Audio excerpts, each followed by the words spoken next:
নবীজি বলছে যদি কেউ ক্ষমা চাওয়ার পরে কোনো কেউ যদি ক্ষমা না করে, সেজন্য আমি নবীর সুপারিশ আশা না করে।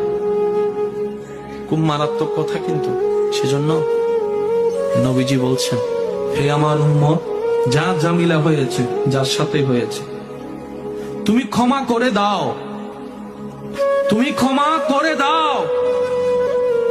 সে ক্ষমা চাক না চাক, তুমি মাফ করে দাও। তুমি যদি মাফ করলে তোমার ইজ্জতের কমতি হয়, আমি মুস্তাফা থেকে হাসরের ময়দানে তোমার ইজ্জত বুঝে নিও।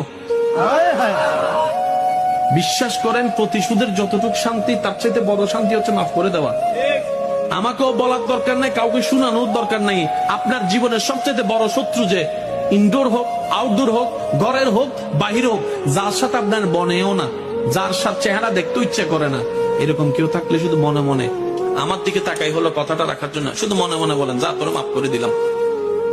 দেখবেন আপনার মনে এটা কেমন যেন একটা শান্তি লাগা শুরু করবে। বিশ্বাস করেন ভাই, রাগ, হিংসা, অহংকার এগুলো শয়তানের জিনিস। এগুলা নিয়ে কেউ শান্তিতে থাকতে পারে নাই। হারালেই জিতা যায় না, হারালেই। অনেকে আছে কই মামলা করছে, আমি কি হারবো নাকি? দরকার হলে 10 খানি যা জমি আছে এগুলো সব বিক্রি করে দিব, তারপরও জিতে লাগবে।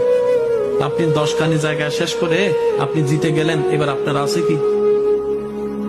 এবার আপনার ছেলে মেয়েরাই তো আপনার 14 গোষ্ঠী দোয়াই ফেলবে। বাস্তব যেটা সেটা বলেন না রে ভাইয়া। তো সেজন্য আল্লাহর ওয়াস্তে নবীর সুন্নত হচ্ছে জীবনের শান্তিতে থাকার সবচেয়ে গুড ওয়ে। আল্লাহ পাক আমাদের সবাইকে বুঝার তৌফিক দেন।